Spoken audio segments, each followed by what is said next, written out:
Bom dia, na paz do Senhor. Lembrando que nós estamos lendo a Bíblia em ordem cronológica, estamos comentando a Bíblia então desta forma, com esse enfoque mais cronológico. E por estarmos lendo em ordem cronológica, com esse enfoque da linha do tempo, a história se ressalta um pouco, se destaca então, principalmente agora que nós estamos lendo os livros históricos, terminamos de ler Crônicas, Reis, e estamos avançando na leitura dos livros proféticos. Então não tem como escapar da história, é preciso fazer esse paralelo para entender melhor. A partir de agora, então, do 38 ao 48, é a parte mais difícil, são os capítulos que mais provocam discussões teológicas, que mais produzem livros e muita coisa escrita sobre isso, muita divergência também. Tem quem sabe discutir teologicamente, defender os seus argumentos e expor, e tem os que levam isso para o lado pessoal e acaba até causando inimizades entre algumas pessoas por causa disso. A partir de agora, de Ezequiel 38 até Ezequiel 48, cada capítulo desses requer muitas horas para falar deles, muitas horas. Tem versículos aqui que só um versículo seria de 1 hora de duração. Então, eu vou continuar nessa abordagem de trazer o ponto principal de cada capítulo. São capítulos muito profundos, com muitas coisas para entendermos. Então, nós vamos ter isso em consideração, o tempo. Aí eu preciso fazer a seguinte pergunta: qual é a sua linha de escatologia? Você sabe qual é a sua linha?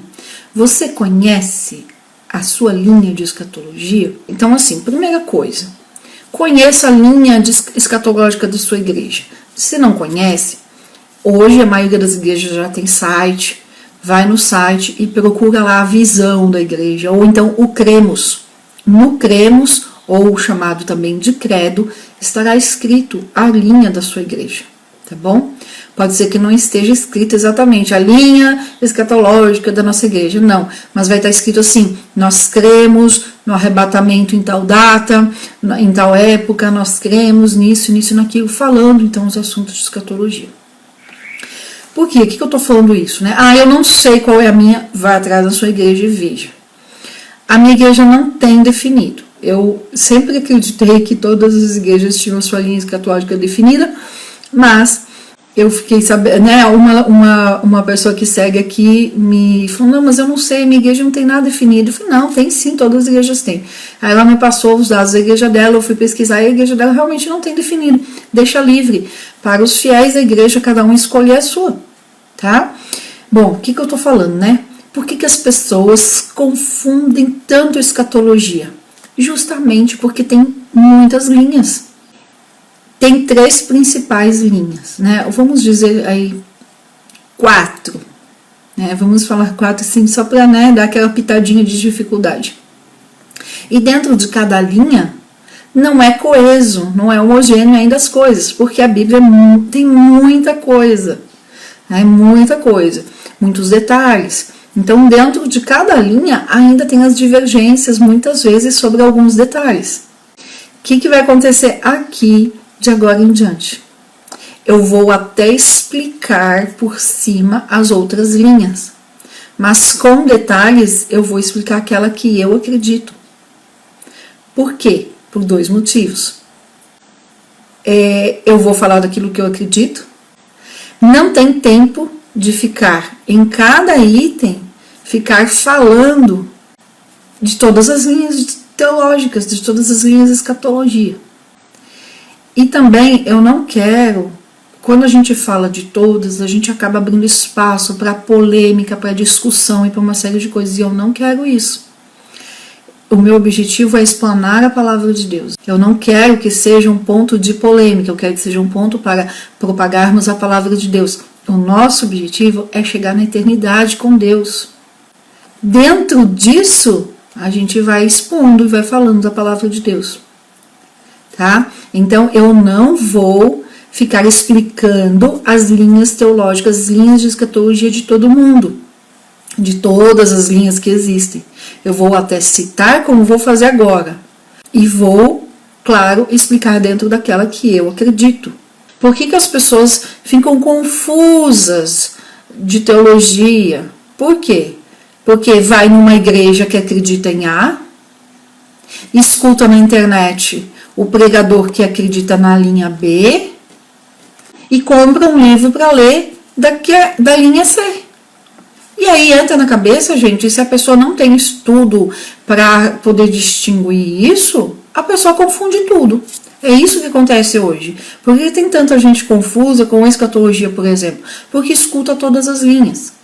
E aí eu falo assim, né? Vou até repetir o que eu falei no começo. Se você tem chamado para o ensino específico, você vai precisar estudar todas as linhas. Mas aí você vai estudar, é diferente, né? Você vai pegar, igual eu tenho aqui. Eu tenho separado, que é de cada linha, com os detalhes, com a igreja, pelo menos hoje, né, as maiores, separadas assim, dentro de cada linha, mas, né, é estudando. No dia a dia, eu não fico ouvindo um monte de gente de outras linhas, porque os detalhes acabam atrapalhando, assim, confunde. Dá para aprender com outra linha? Até dá, mas vai confundir. Tá bom? Esse é o ponto que eu quero falar. Então a gente precisa ter cuidado. Se você quer esclarecimento da palavra de Deus e não confusão, então você precisa também definir qual a sua linha de escatologia, no que você acredita, e passar a estudar, ler e ouvir pessoas que falam dentro dessa linha. Foi por isso até que eu falei, né? Eu não quero criar polêmica, mas é claro que eu vou falar da minha. Né? Eu vou explicar a Bíblia dentro daquela que eu acredito. Agora, olha só. Até os meus 17 anos, eu acreditava em uma linha. Janaína, com 17, sim, eu comecei a ler a Bíblia com 10, e com 11 anos eu já comecei a estudar a Bíblia. E eu já tinha uma posição, né, de escatologia aí, que era da igreja onde eu ia na época, antes de mudar aqui para São Paulo. Vim para São Paulo com 17 anos, com 18 ou 19, eu não lembro exatamente, eu mudei de linha escatológica, de linha teológica que eu seguia, que eu acreditava. Fui estudar, fui me aprofundar e mudei. Então isso pode acontecer? É claro que pode. É claro que pode. Faz parte, graças a Deus que a gente muda. E melhor ainda, né? A gente muda e pode ficar tranquilo que Deus não muda. Deus é o mesmo. Mas assim, qual que é o principal objetivo? É conhecer a Bíblia toda com profundidade, com detalhes? É conhecer tudo de escatologia, conhecer tudo de teologia? Não. Eu penso que não. Qual que é o nosso maior objetivo? É chegar na eternidade. É ter a vida com Deus na eternidade. Passar com Deus. É chegar lá. O nosso alvo é a eternidade. E aí, diante disso, né, nós não podemos deixar que qualquer dessas linhas teológicas ou qualquer discussão, qualquer argumento que tenha, nos segure e nos prenda na caminhada rumo ao céu, nessa jornada de santificação. De tudo que fica, o que importa mesmo é que eu avance no processo de santificação. Entende? Então, eu acredito que Jesus vem antes da grande tribulação. Mas se Jesus não vier, tudo bem, não importa quando Jesus vem, porque eu estou com a minha vida no altar, eu estou avançando no processo de santificação, eu vou subir, não importa quando. Não vai ter arrebatamento, porque tem uns que não acreditam no arrebatamento. Não vai ter arrebatamento, nós vamos ficar aqui, nós vamos sofrer a grande tribulação, e vai ser só lá no final o juízo que Deus vai julgar. Também não tem problema, né? Porque se eu estou com a minha vida no altar, se eu estou focada em Cristo, não importa o que aconteça, eu estou com Cristo e vou chegar no céu. Então deve ser o nosso principal objetivo, e a gente não pode perder de vista esse objetivo, que é chegar no céu. Vamos estudar a Bíblia? Vamos estudar a escatologia? Vamos, mas nós não podemos perder de vista. E pode ser que eu não passe por nada disso, porque pode ser que eu saia daqui, vá dormir hoje à noite e não acorde de manhã. E aí, como é que está a minha vida? Então, o nosso principal foco deve ser andar com Deus, nos preparando diariamente, estarmos preparados, estarmos com Deus, porque a gente não sabe quando vai ser o nosso último dia aqui na Terra. Tem alguns pontos, olha só, então vamos pensar aí nas grandes linhas de escatologia. Possivelmente eu não cite todas as que tem, mas vou citar as principais. E aí a dica é: veja a sua igreja no que ela acredita, tá bom? E foque, né? Se você quiser saber mais de escatologia, foque na linha da sua igreja, para diminuir a confusão e as coisas ficarem mais esclarecidas, tá bom? Tem uma corrente que chama, que fala que é amilenista, porque ela não acredita na questão do milênio do jeito que se é falado. Ponto. Essa a parte. Geralmente quem é dessa, quem acredita nessa, que tem uma visão 100% diferente, eu não vou entrar nos detalhes. Testemunhos de Jeová, os mormons, espíritas e também, não lembro de ter visto mudança a Igreja Católica, tá bom? Mas precisa confirmar isso, e aí nos próximos dias eu vou até confirmar, porque é um ponto aqui que faz muito tempo que eu não olho em relação a quais igrejas que estão aqui. Mas as principais linhas que eu quero trazer são 3 que se referem à marcação aí da grande tribulação. Então, em relação à grande tribulação, tem 3 linhas: pré-tribulacionista, mido-tribulacionista e pós-tribulacionista. Pré-tribulacionista, e isso se refere então ao arrebatamento. Então, pré-tribulacionista acredita que Jesus vem buscar a igreja antes da grande tribulação. Então, antes da grande tribulação. Mido-tribulacionista é a que acredita que Jesus vem buscar a igreja, que o arrebatamento vai acontecer no meio da grande tribulação, ou seja, 3 anos e meio. E pós-tribulacionista é que acredita que Jesus então vem após a grande tribulação.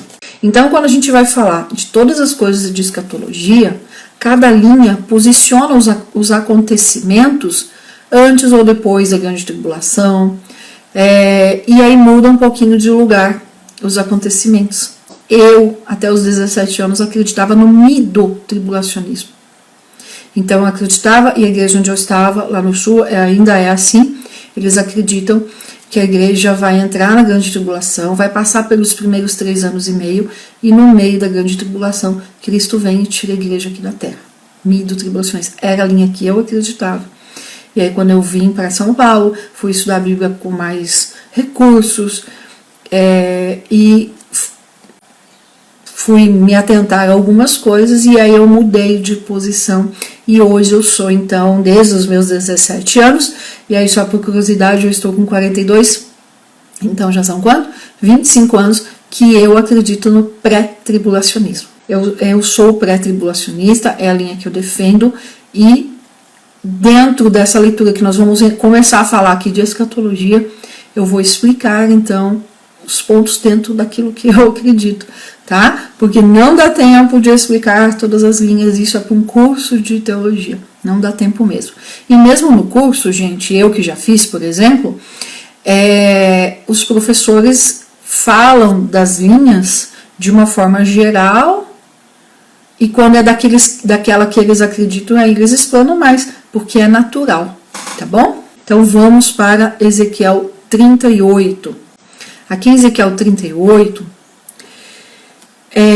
Ezequiel no cativeiro, continua profetizando, ele já está aqui uns 14, 15 anos já no cativeiro, e aí ele vai profetizar.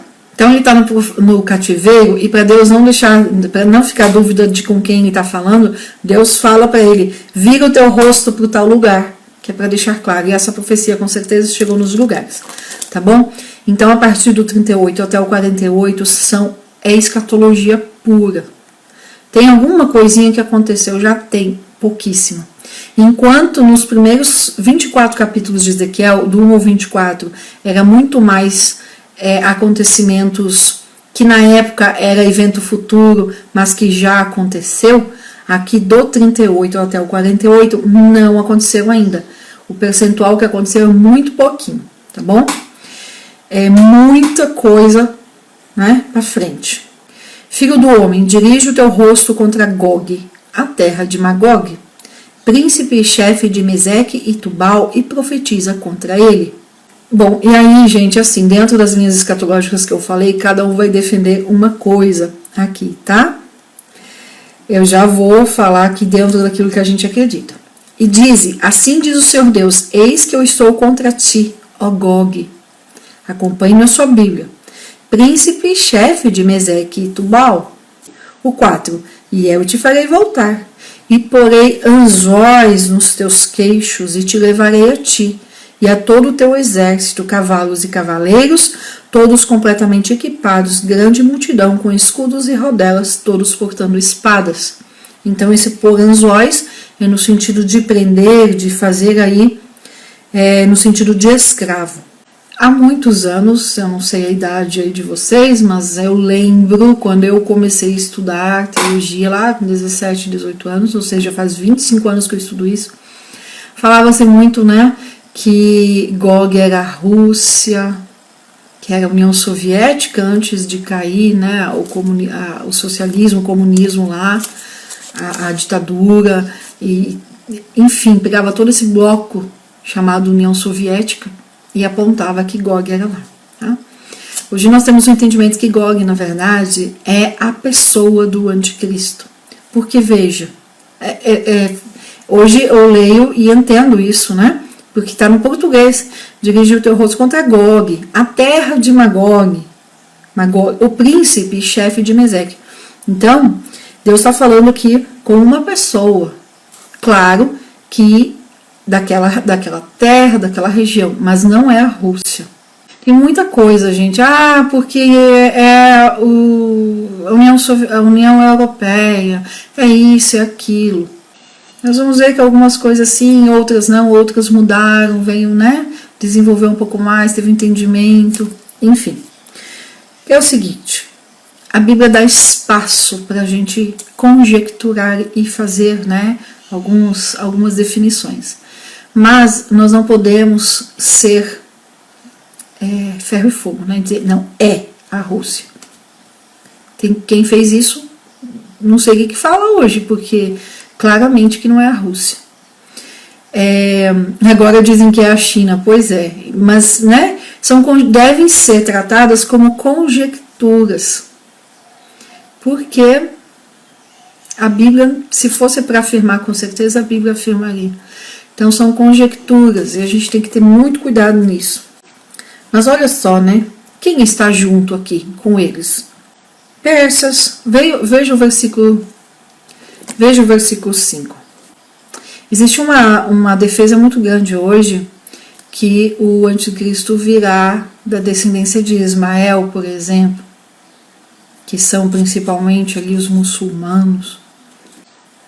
Eu não acredito que seja de Ismael, tá? Eu acredito que seja, e aí eu vou falar uma bem ortodoxa, uma linha bem antiga, na verdade, que eu vi bastante gente já mudando.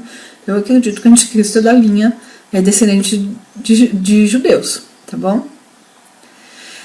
Veja, né, o anticristo é o espírito, né, que é Satanás, mas vai vir uma pessoa que vai ser o anticristo, uma pessoa de carne e osso como nós. Mas eu acredito que o anticristo já está por aí. E por ser pré-tribulacionista, eu sei que eu não vou conhecer o anticristo, né? Hoje a gente pode até ver o anticristo na TV, por exemplo, a gente pode estar vendo. Né? Vai que o arrebatamento é hoje, é semana que vem. Então a gente já viu o anticristo, ele está vivo e ele já está por aí, atuando de alguma forma, em alguma esfera. Mas, se eu acredito na pré-tribulação, então eu não vou conhecer o anticristo, porque antes dele se manifestar, Jesus vem e tira a igreja daqui. Aí no versículo 5, persas, etíopes e os de Líbia com eles, todos eles com escudos e capacetes, Gomer e todas as suas companhias. Então veja aí o versículo 6, quando fala companhias, são tropas de exércitos, tá? Então, são nações, são povos que vão se reunir. a casa de Togar, a armada banda do norte, todas as suas companhias, muitos povos contigo.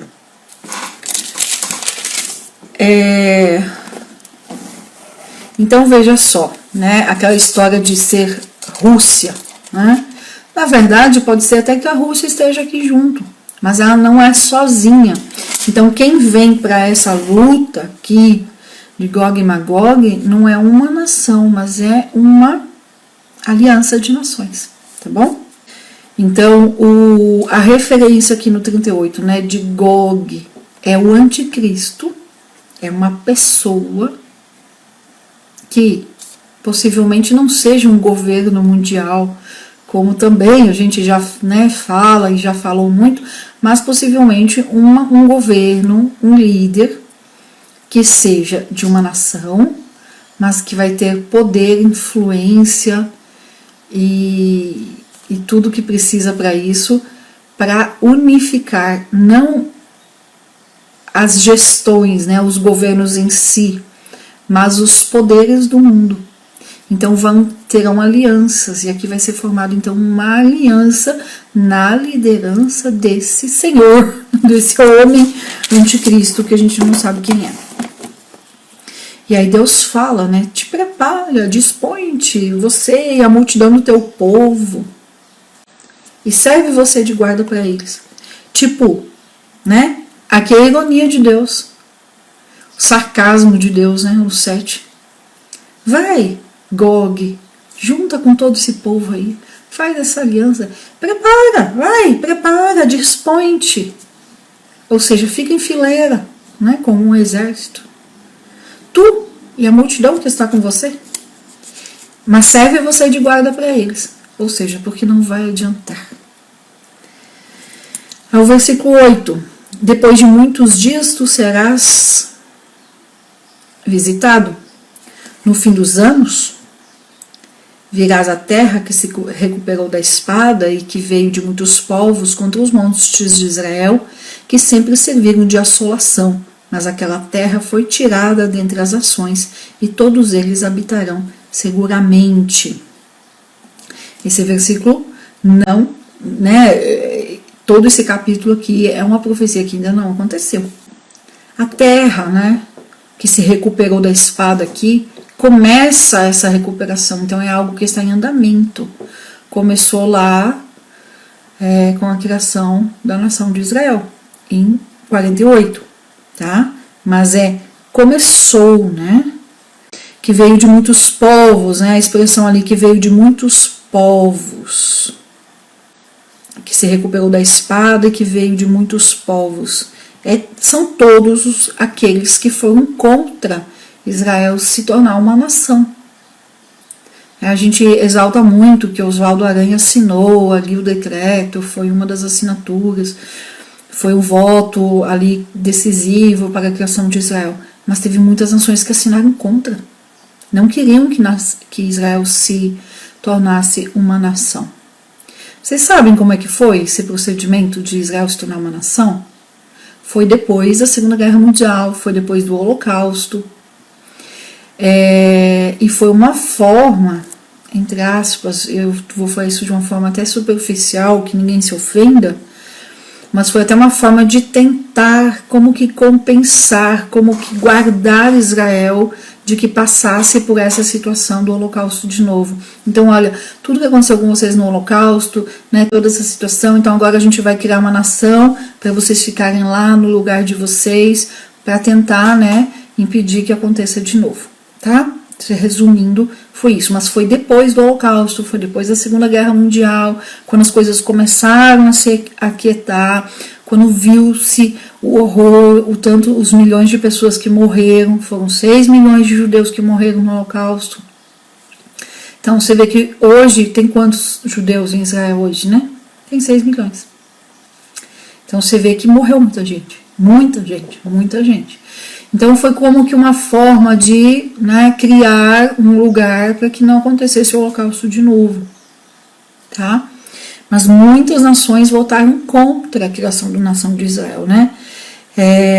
Egito, o próprio Iraque, Síria, que hoje a Síria é uma desolação, vive em guerra civil lá, toda destruída, mas ela já teve também ali poder de voto, teve um ponto importante.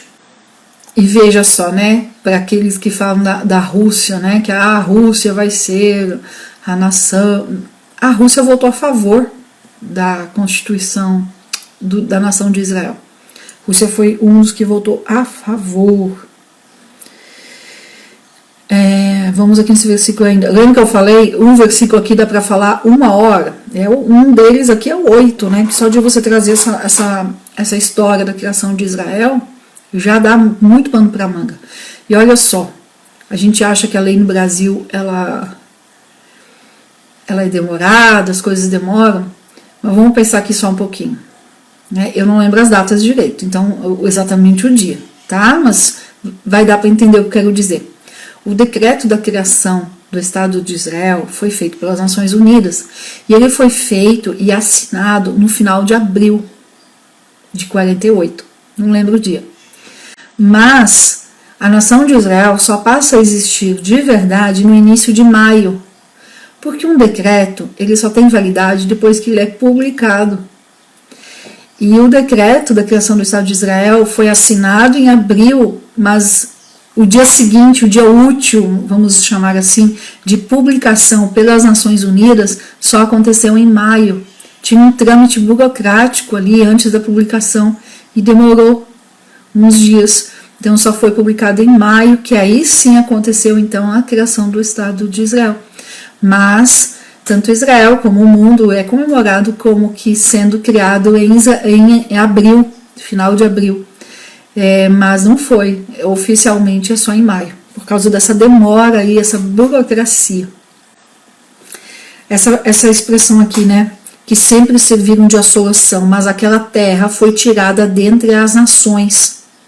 Então, quando a gente lê aqui dentre as nações, entende-se, né, que foi ali dentro, né, foi tirada, foi criada nas Nações Unidas ali dentre as nações, e todos eles habitarão seguramente.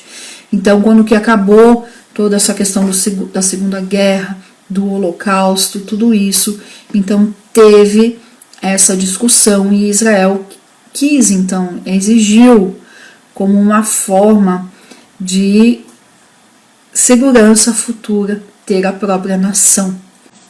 E aí foi o que aconteceu, aí foi criado, então, para que eles se sentissem seguros. Todos eles habitarão seguramente. Embora ainda não aconteceu isso aqui, habitaram seguramente 100%. Por quê?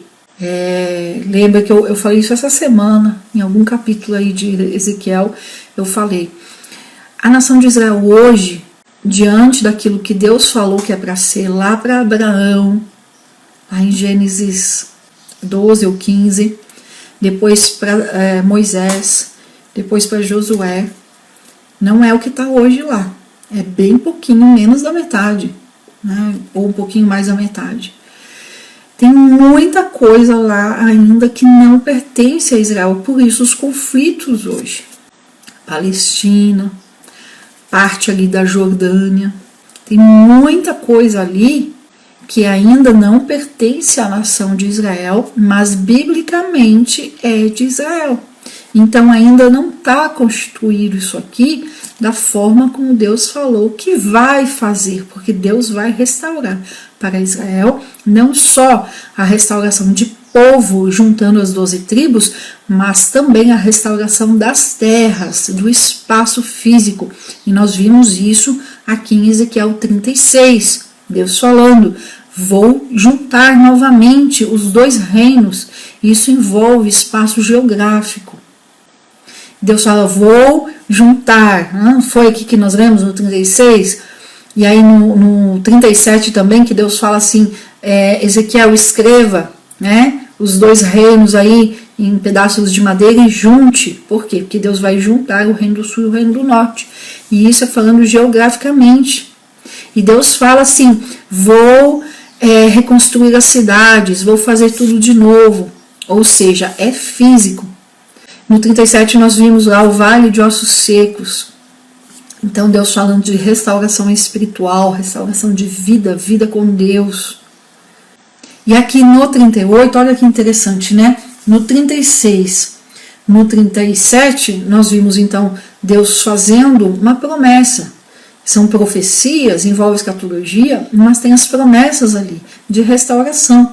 Então, 36 e 37, nós vemos a restauração do povo como nação, quando Deus fala que vai juntar as 12 tribos.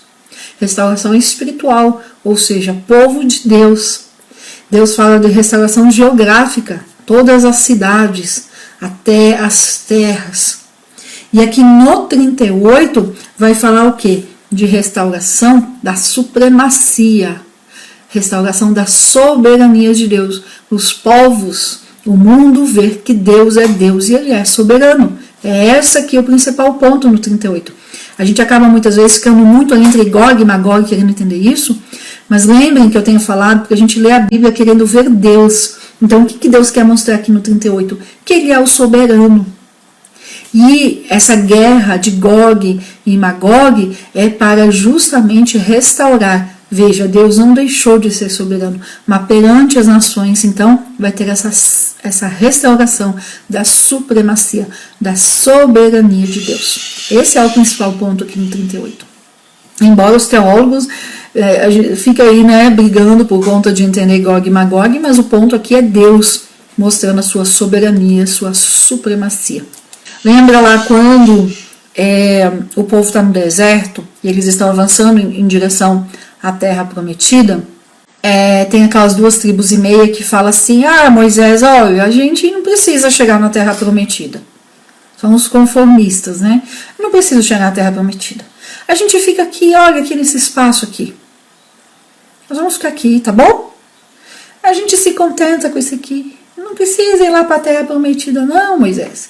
Aí Moisés fala: não, tá bom, vocês podem ficar aqui. Deixem os velhos, as crianças e as mulheres e os animais, mas vocês, homens, precisam ir com a gente até lá na terra prometida e precisam ajudar a gente lá, porque nós somos um povo só. E aí eles vão e entram na terra prometida. E aí lá em Josué a gente vê que eles ficam entre 8 e 12 anos lá lutando com Josué para conquistar as terras. Não terminam de conquistar as terras. Aí Josué fala: ok, agora já deu, então vocês duas, né, 2 tribos e meia, podem voltar então para além do Rio Jordão, vão para lá e fiquem lá. Aqui já está ok. E não terminaram a conquista da terra. O que foi feito? Foi feita a divisão das terras para as tribos e quase todas as tribos ficaram com uma incumbência de: olha, aquela região ali é de vocês. É a região da tribo de vocês. Então vocês precisam ir lá e guerrear e terminar a conquista. Algumas tribos fizeram isso, a maioria não fez. Então a terra não foi conquistada de forma plena.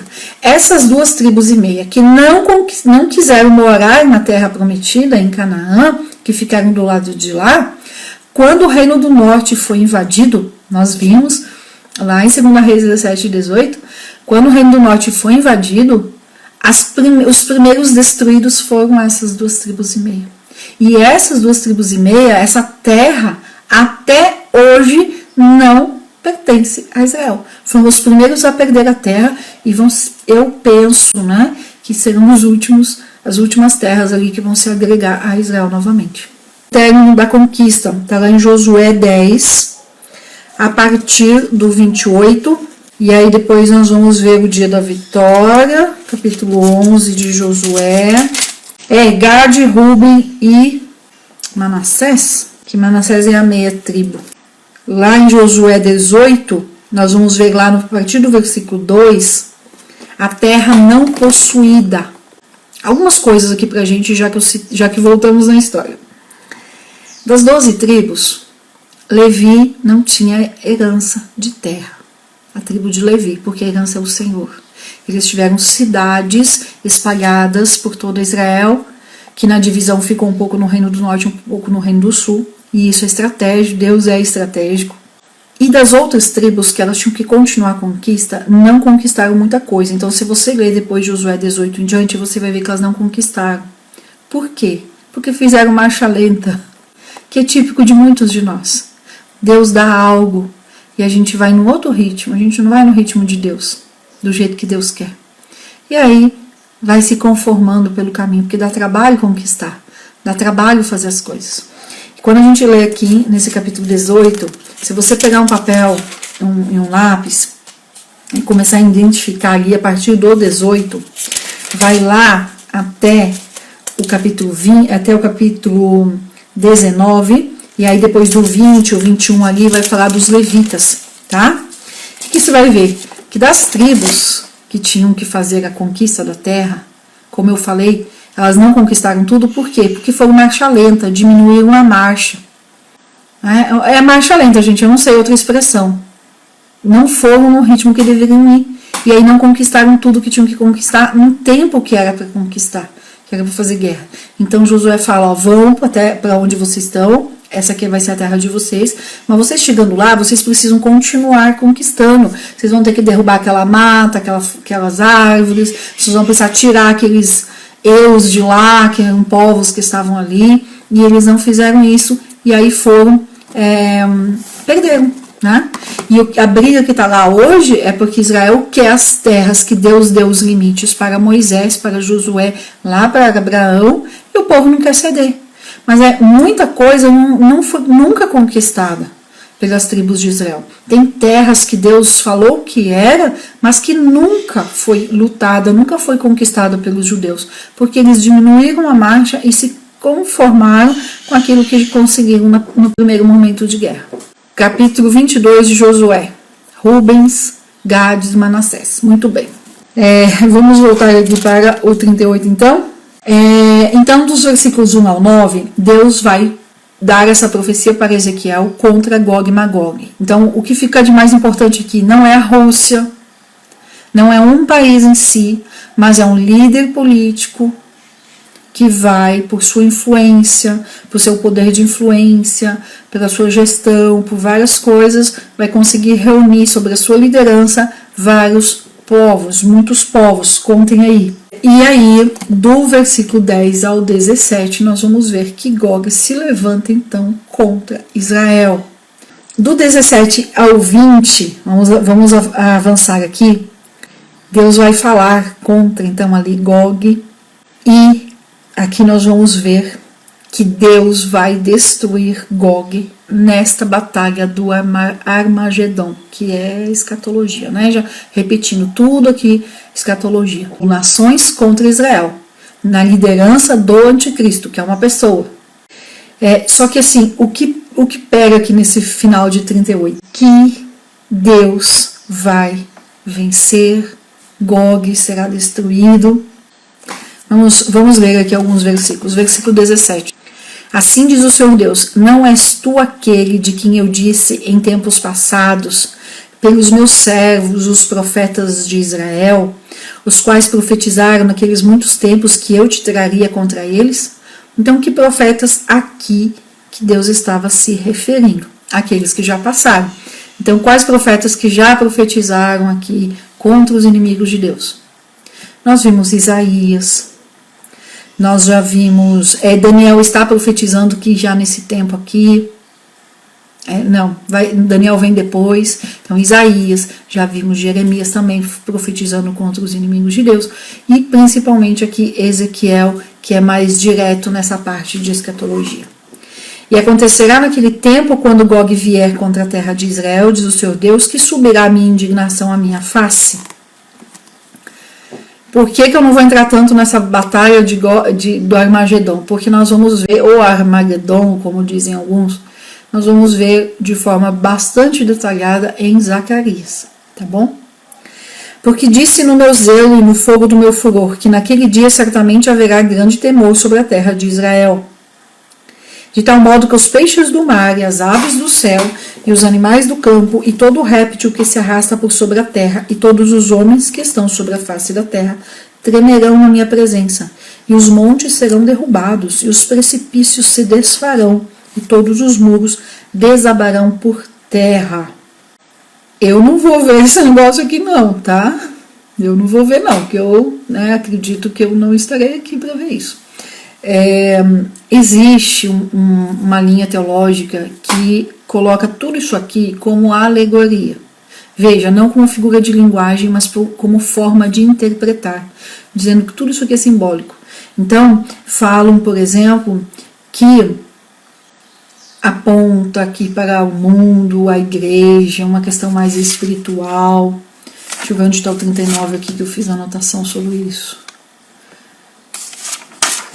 Enfim, é uma linha que eu não quero entrar. Eu acredito aqui como literal. Tá? Então isso vai acontecer.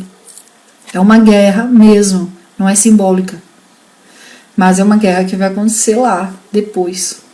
Como o anticristo aqui já vai ter se levantado, então eu não acredito que a igreja estará aqui, nós não vamos ver isso. Então possivelmente hoje a gente pode ser que a gente conheça o anticristo, pode ser que sim. Né? Se Jesus vem nos próximos anos, então o anticristo já está atuando, ele já é um líder em algum lugar, já está em atuação. Mas a gente não sabe que ele é o anticristo. Então eu acredito nesta batalha aqui como real, literal, tá bom?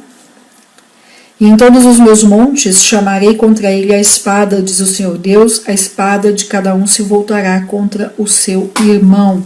22. E eu contenderei contra ele com peste e com sangue, e farei chover sobre ele e sobre as suas tropas. Então ele quem aqui? Todo esse ele quem? Anticristo. E eu contenderei contra ele com peste e com sangue, farei chover sobre ele e sobre suas tropas e sobre os muitos povos que estiverem com ele. Impetuosa chuva e pedras de granizo, fogo e enxofre. Lembrem que eu falei, né, que muitas vezes a gente se perde discutindo Gog e Magog, só que a palavra de Deus é para revelar Deus. Então o que Deus quer revelar aqui no 38? Que pode vir o anticristo, que ele pode fazer uma aliança com tanto de povos, 10 povos, quantos ele quiser. Que é o que Deus fala aqui no 7, com sarcasmo. Deus fala com sarcasmo. Prepara e te dispõe. Vem com a multidão que está com você. Pode vir. Seja você de guarda para eles. E ainda a partir do 8 a gente vai ver. Porque eu vou destruir vocês. Eu vou destruir Gog. E eu vou destruir todos os que estiverem com Gog. Ou seja, com o anticristo. Todos os povos que estiverem com o anticristo serão destruídos. E aí eu falei que o atributo de Deus aqui, que ele quer se revelar nesse Ezequiel 38, é a soberania. Enquanto no 36 e no 37 a gente vê a restauração do povo de forma geográfica, ou seja, os limites de terra de Israel sendo devolvidos para a nação de Israel. Nós vemos a restauração espiritual do povo de Deus, Israel. Nós vemos a restauração desse povo como cultura, como uma nação, quando Ezequiel usa ali as duas madeiras e junta, Deus manda ele juntar, juntando essa cultura, juntando esse povo, né, como uma nação de novo.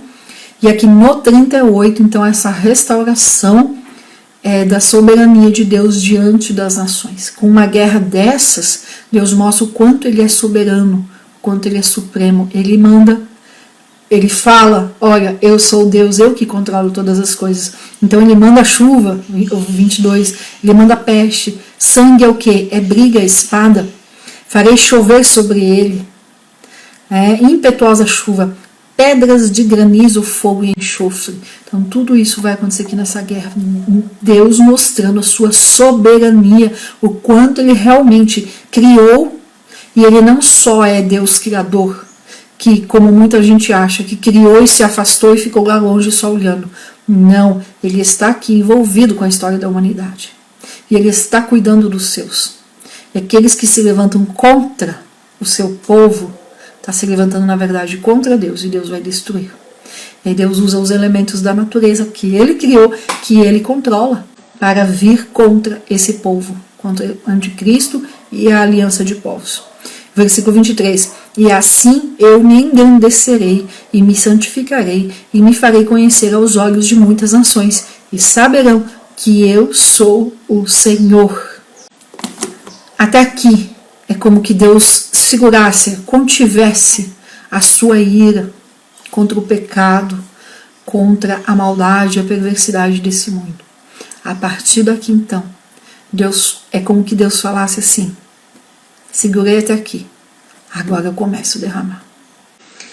E aí, daqui em diante nós vamos ver a ira do Senhor então, contra os inimigos de Deus. o 39 e o 40 nós vamos deixar então para amanhã. Tenha em mente o seguinte: não precisa saber de escatologia com detalhes, não precisa conhecer tudo, não precisa. O que precisa é caminhar nessa terra e saber que nós estamos aqui de passagem. O nosso alvo, o nosso rumo é a eternidade com Deus. Não importa se a minha linha está certa ou se a minha linha está errada. O que importa é eu chegar no céu. Importa que quando Jesus vier buscar a igreja, quando aconteceu o arrebatamento, não importa se é antes da tribulação, se é no meio ou se é depois, importa que eu suba. Fixe seus olhos na eternidade. Amém? Fiquem com Deus, gente.